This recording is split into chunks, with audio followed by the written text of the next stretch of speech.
ਸਾਰਿਆਂ ਨਿੱਕੇ ਵੱਡਿਆਂ ਨੂੰ ਦਿਲ ਤੇ ਦਿਲ ਦੀ ਤਹਿ ਗਏ ਨੂੰ ਸਲਾਮ ਤੇ ਅਸਲਾਮ ਅਲੈਕੁਮ ਤੇ ਵਾਲੇਕੁਮ ਸਲਾਮ। वीडियो बनाने का मकसद कोई है निक्के निक्के वीडियो नहीं है, खिलौने बड़ी एक दिली चीज़ है, ख्वाहिश है। और रब्बुल आलमीन हर एक नू एहसास पैदा करे तो रब्बुल आलमीन हर एक नू खिलौने खेलने वाले खिलौने देवे। और खिलौने वास्ते बड़ी मेहनत करनी पैंदी है। मेहनत तो मुराद है कि लोग गलत ना लैन कि बड़ियां शावां बर्दाश्त करके तो तिकर आना पैंदा। और ख़ास कर मैं एक हकीकत बयान करांगा जो मेरे दोस्त किसी मेरे अजीज़ो कारम ने मैनू दसी, उन्हें अपनी बरकत शेयर की मेरे नाल। और वो बंदे ने मैनू यह दसिया और मैं वेख्या भी है, हकीकत गल है।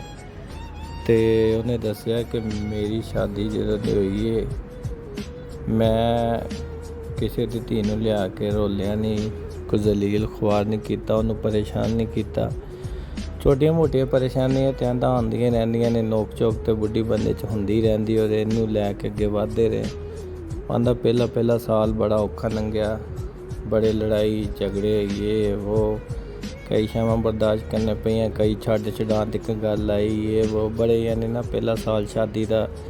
फिर आस्ता आस्ता सैटिंग होंदी रही, एक दूसरे ने जानन लग पे, बुढ़ी बर्दाश्त करन लग पई, किते किते बंदा भी बर्दाश्त करन लग पिया, किते किते बुढ़ी भी बर्दाश्त करन लग पई। ज़्यादातर बुढ़ी आंदा बर्दाश्त करती रही।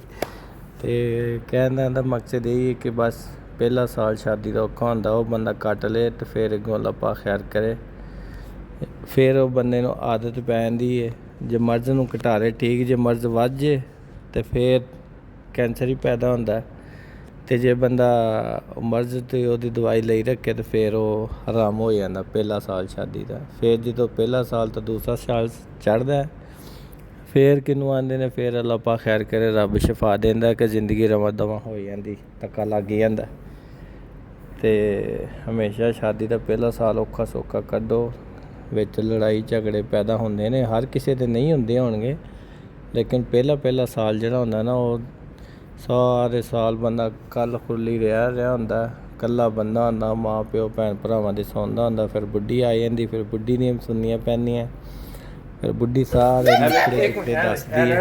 फिलहाल मेरे न्याणे दा व्लॉग वेखो, फिर तुहानूं अगली गल अरे माय गॉड टैटू जा, साइकिल का टैटू जा, बोल भी तो सही विच, मेरी कार टैटू जा सही कर, सही नहीं कर, पापा ने गड्डी कर नहीं सही करा, मेरी साइकिल है मेरा बालू है मेरे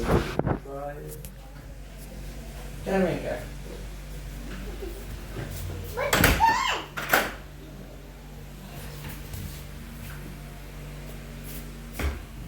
वाह, अच्छा प्लीज इस बीच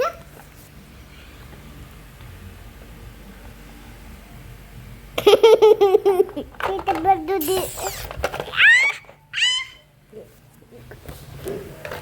और बुढ़ी नूं दसना हुंदा है क्या तू एवें ना कर, ते तू उवें कर, ते उवें कर। बुढ़ी भी सारी गल अपने घर वास्ते सोचदी, अपने आने वाले फ्यूचर वास्ते, औलाद वास्ते फिर सोचदी, सलाह मशवरे दिंदी।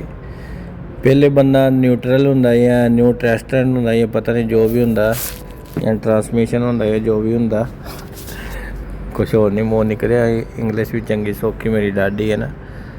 तो अल्लाह पाक खैर करे। बस ये कि ये शावां लैके चलो। खास कर हमेशा बंदे नूं ये चाहिदा कि बुढ़ी ते अपने बच्चों नूं खिदमत करो, ये जान के करो कि रब्बुल आलमीन दी तरफों गिफ्ट है, तो उसकी खिदमत करो। जिंदगी चो बंदे ने मैनूं दस्सिया कि बड़ी वड्डी बरकत है। सही है, तुसीं वीडियो नूं इग्नोर करियो, बाकी गल पॉइंट ही दसना कि हमेशा ही समझो कि रब्बुल आलमीन ने मैनूं तोहफा दिता तो मैं उसकी खिदमत करनी है।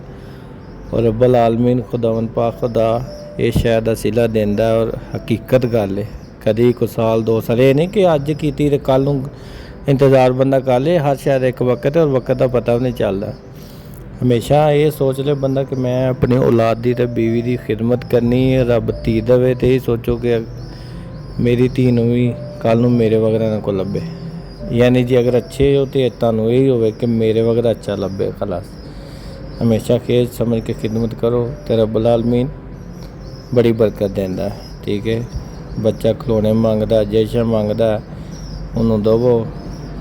ਜਿਹੜਾ ਬੁੱਢੀ ਦਾ ਹੱਕ ਹੈ ਬੁੱਢੀ ਨੂੰ ਦੇਵੋ, ਜਿਹੜੀ ਮਾਂ ਬਾਪ ਦਾ ਹੱਕ ਹੈ ਉਹ ਮਾਂ ਬਾਪ ਦਾ ਹੱਕ ਹੈ। ਸਹੀ ਹੈ। ਭੈਣ ਭਰਾ ਜਿਹੜੇ ਵਿਆਹੇ ਗਏ ਖਲਾਸ ਉਹ ਵਿਆਹੇ ਗਏ, ਕੁਆਰੇ ਜਿਹੜੇ ਉਹ ਤਾਂ ਚਲੋ ਮਾਂ ਪਿਓ ਦੀ ਤਰਫੋਂ ਖਿਦਮਤ ਕਰਨੀ ਤੁਸੀਂ। ਤੇ ਮਿਹਰਬਾਨੀ ਕਲ ਕਾਇਆ ਬਸ ਨਿਕਾਇਆ ਲਾਇਕ ਕਰ ਦੇਣਾ ਖੱਬਿਆ ਤੇ ਅੰਗੂਠੇ ਨਾਲ।